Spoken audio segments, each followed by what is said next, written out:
So one of the questions that is frequently asked is why is it that our current educational assessments may not be very suitable for the 21st century, and in what ways do they potentially need to change? And this is a complicated question, but I think that we can start with recognizing that the importance of educational assessments in terms of the larger signals they send to teachers and parents and policymakers in terms of what are the important things that should be learned, and what the signals they send to schools in terms of what the curriculum should look like. So if we understand that what's on assessments sends powerful signals about what's important, then we can begin to see that the assessments we have right now, in fact, most large-scale assessments, international, national, state-driven, and even a lot of classroom assessments, only focus on a very small segment of what it is we want students to know and be able to do. Often, the way this is discussed is that there are a set of 21st century competencies that are very important in the current climate with respect to the needs of students and citizens. And this includes things like collaboration, communication, critical thinking, problem solving, reasoning. And many of these competencies, these so-called 21st century competencies, are not well assessed, if they are assessed at all, on many contemporary assessments. So one of the changes that's needed is to focus more on these constructs that are more in tune with 21st century society and needs than simply the kinds of constructs and things that we measure on contemporary assessments. This doesn't mean that we should stop assessing certain key knowledge and skills that are part of the educational system and that are part of the curriculum. But what it means is that we need to go well beyond that in terms of the kinds of competencies that we want to assess, we need to assess, and that need to actually become the focus of classroom teaching and learning. We have to think about what are the elements of these competencies, and then what are the ways in which in the classroom, in the course of classroom teaching and learning, in the course of instruction, how we can help students develop these competencies. What are the implications for the kinds of learning environments and the kinds of tasks and activities we want to see implemented in the classroom that will help develop these competencies, but that also provide opportunities for us to observe how well students are doing in developing these competencies and being able to exhibit them and to have control over these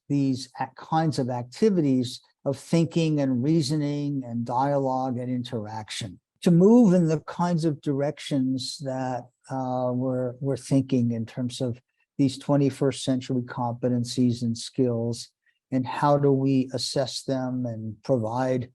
evidence that's going to be useful and usable, we have to think about the infrastructure for assessment. And that infrastructure involves a number of components. One part of the infrastructure is just simply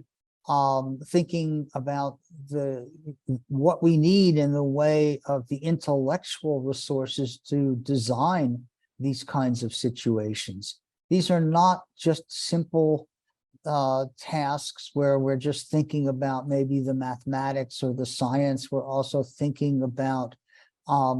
communication, collaboration, socio-emotional issues, self-regulation. So one part of the infrastructure is we need to bring on board multiple aspects of disciplinary expertise from different areas in psychology and education, in the academic disciplines. So that's part of the infrastructure. We call it the intellectual capital that's needed to create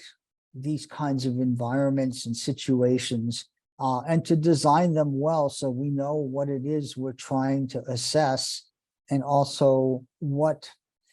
information we are trying to extract from those situations and environments. That's part of the infrastructure.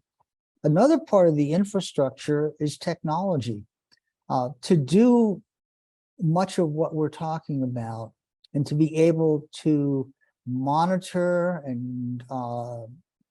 those situations, and also to gather the information about what students are thinking and how they're thinking and what they're doing, we need a technology infrastructure that is capable of delivering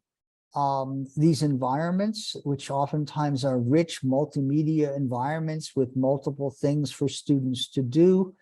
But those environments also need to be able to capture student response processes so that we can extract that information. And so what we need is part of the infrastructure is we need technology design, but it's not just about the technology, it's about thinking about what technology affords in the way of designing environments that are rich, engaging, and that allow us also simultaneously to gather the information we want that's going to help us figure out what it is that students are doing, why they might be making the choices they are, and then what are the implications of that. Another part of the infrastructure is we have to have the capacity to make interpretations about what is happening in these environments and do that in a way that provides useful information to educators so that they can act on that information to guide student learning. You know, it's one thing to capture rich information about what students are doing in interesting, multivariate, multidimensional, multimedia environments. It's another thing to make sense of that information in ways that can be made useful to educators. So we need a part of the infrastructure is on what I would call the interpretive side. How do we build the capacity into these environments to extract the information and then present it to educators and the public so that they can understand what it is that we've asked students to do, what it is that they have shown us, and what are the implications for further developing students' competencies and skills. So those are three parts, or at least three parts of the infrastructure that we have to have. It's on the design side, it's on the implementation side with technology, and it's on the interpretive side